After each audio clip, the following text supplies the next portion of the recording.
is the RC Genius, and today I've got another how-to video for you guys. Today's how-to video is going to be how to replace a steering servo. With all the how-to videos that I've done on this channel, I've actually never done a how to replace a steering servo video.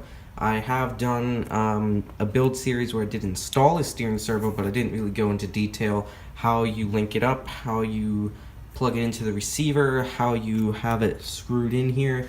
There's all sorts of things that I'm going to show you guys today on how to do this. I'm going to go through it step by step, show you the tools you're going to need, and also show you kind of how it sounds when one of these doesn't work, how you can tell that it doesn't work.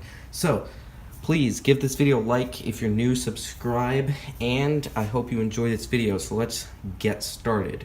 Now, what I'm going to show you is I'm going to show you what it sounds like and how I knew that this servo needed to be replaced. So I'm going to turn on my remote.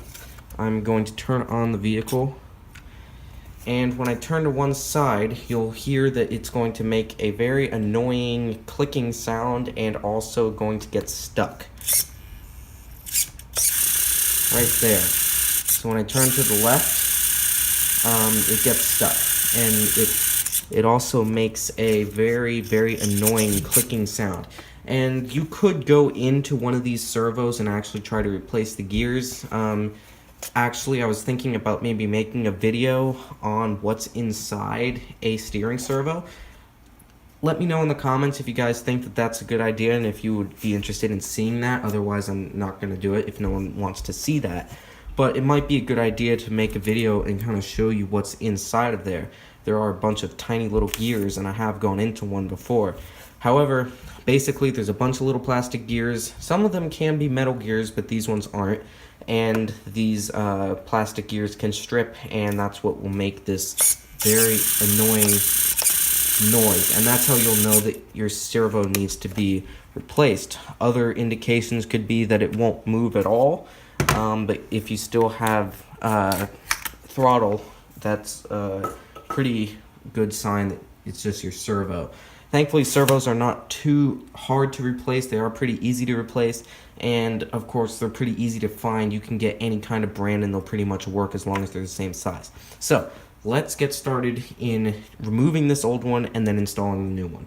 Okay, so the first thing you're going to have to do, and this is going to be pretty much the hardest thing you're going to have to do, is opening up the receiver box. It's not too hard to do, but it does take some time because you have several screws you're going to have to go through and take out.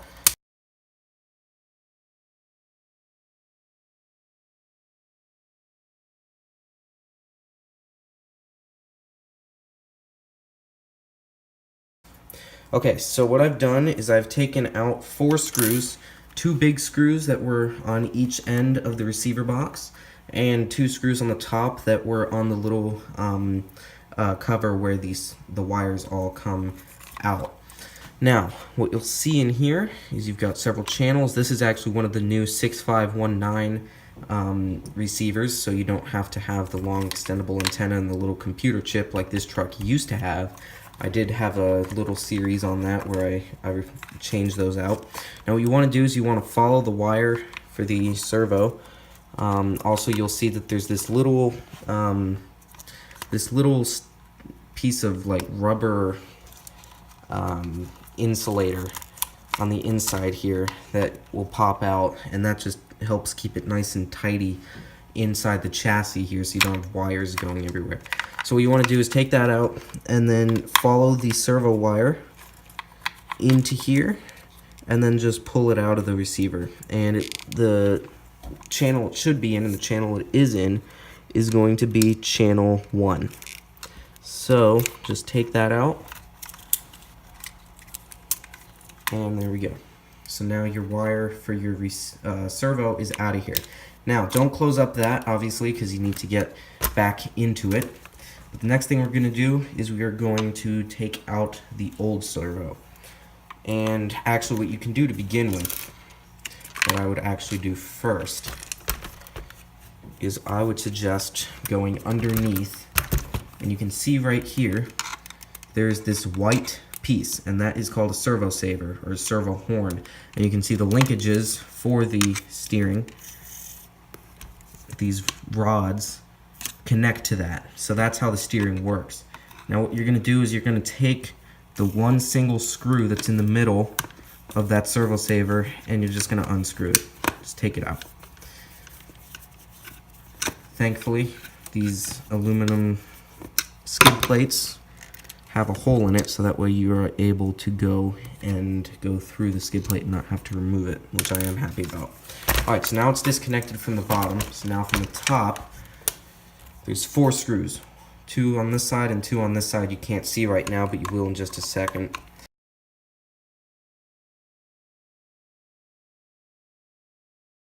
Alright. So we got our 4 screws out. Now our servo is pretty much free. And we can just take it right out. And that is what a dirty and old servo looks like. Obviously, you're not really going to see much wear and tear on the outside. It's all going to be on the inside. One thing I am going to tell you guys, though, is to save this little white servo attachment. Because you see it comes right off. And what this is since this one looks okay, it doesn't have any stripped teeth or anything, this is basically an insert for the servo saver. So keep this, because this isn't garbage. The old servo is pretty much trash now because you're not going to be able to use it unless you can find the you are able to find the internal gears, and you could do it. I just am not going to do it because it takes a very long amount of time to go in there, take all the old gears out, put them all back in, and obviously you don't always get the guarantee that it's going to work afterwards because it could be something wrong with the motherboard in there, or the electric plate in there. So it's not always guaranteed that's going to work. I just am going to replace it. So right here I've got the brand new servo. This is actually a 2075 servo. This one's a 2056. The only difference is that this one's apparently digital. I don't really know what the digital means. I don't know if that means that you can hook it up with telemetry or not. They both work the same. I have one of these on one of my other trucks, and there's literally no difference in performance. It's just that it is got a little digital tag on it, like it says on it, digital on there, and also it is a lot more expensive. But that's the only one that they had when I was at the hobby store then, so I had to get it. Open this up. There we go. Brand new servo. You can see they're both the exact same size. Look the same, except this one's got a little red banner that says digital on it. So we're just going to unravel the wire. And all we're going to do now is just put the new servo in its place first. And then we'll worry about hooking it up into the receiver, because we don't need to worry about that at the moment. Here we go. Sits right in there. And now time to put the screws back in.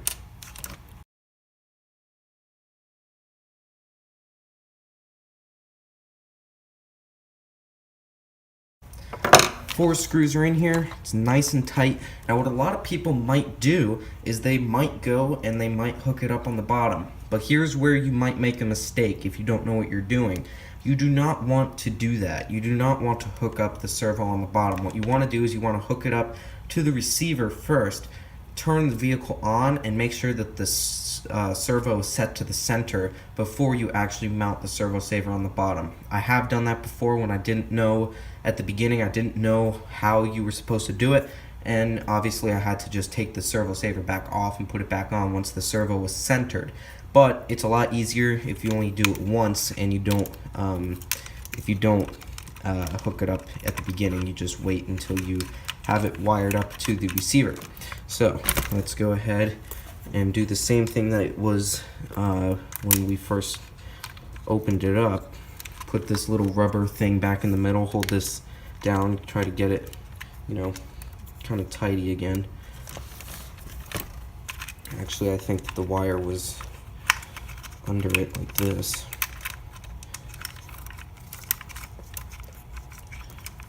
Alright, and then we're going to go back over to the receiver. Just feed the plug right through the hole at the top of the receiver box. Try to get as much of the wire onto the inside of the receiver box, that way it's not too messy on the outside. And then just plug the plug right into the first channel. And I'll zoom in for you guys, just so you can kind of get a little look. There are two channel 1s on an RC car. There's a channel 1 here at the bottom, and then channel 2. Now you want to put it on the second one, the one that's second from the bottom. So put it in the one that's closer towards the middle. Maybe that's a better term. And just plug it in, and you're good to go. So now it's in there. Now before you close it back up, I'm going to suggest that you also test the servo works before you actually close the receiver box all back up and get ready to go and drive. So we are going to turn on the remote, turn on the truck, and let's see now if the servo is going to work. Obviously we can't see if the wheels steer because it's not connected, but it does sound pretty good. Seems to be just fine. So now what we'll do is we'll go ahead, we'll turn off the truck. You guys might have not been able to hear that, but it did sound just fine. Now that the vehicle has been turned on and the servo has been centered, go ahead and put your little insert back onto the inside of your servo saver. It's going to be a little hard to reach, but just getting that back into your servo saver. It's in there. And then just centering the servo saver and getting your wheels straightened so that way it can go on. Sorry I don't have a very good viewing angle, but that should be pretty good. Seems to be pretty straight right there. Now what we'll do is we will just put our screw back into the servo saver and we'll be all set to cover up the receiver box and get back out there on the track. One thing I am going to give you guys is a little tip, something that you guys might find useful. If you can, try to get a magnetized screwdriver, because they will make a lot of it'll make a really big difference if you get a magnetized screwdriver, and then screws that are hard to reach, then you are able to bring them out and not have to use pliers to dig in to a deep area there. All right, now let's test. Nice steering.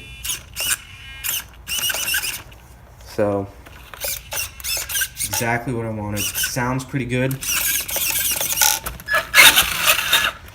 Perfect.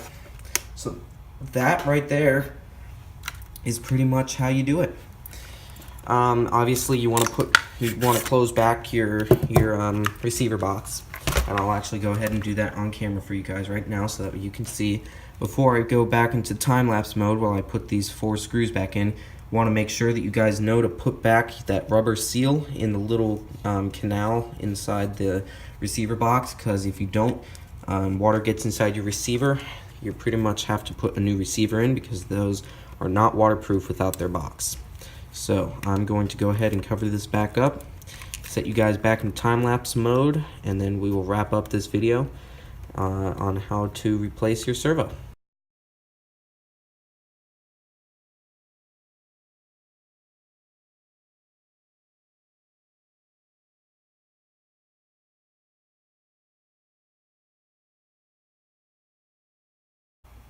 And there you guys have it. Brand new steering servo has been installed. Pretty easy to do. Just take it out of the receiver box, wire it up, take the old one out, like 5 screws in here. Pretty easy to do, like I said. Takes about maybe 10 minutes or so to do the whole thing. Really nowhere you can really mess up except not putting the servo saver on after you putting the servo saver on before you calibrate the servo, and also making sure that you put the plug into the correct channel is of course important. But that is pretty much it, you guys. Hope you guys enjoyed this video. It's been a while since I've done an actual how-to video. I hope you all enjoyed this video, and please give it a thumbs up and subscribe if you're new to the channel. Share the videos with your friends if you can. The channel's really been boosting a lot. I'm going to have a few more edits coming up, and hopefully in just a week and a half from now, I will be announcing a new build series. I really, truly am excited about this series. I've already got all the parts for it, just waiting on a couple things, and then we are going to have a really cool series that's going to add some more RCs to the collection. Thank you everyone for watching. Please like and subscribe, and I'll see you all next time on the RC Genius.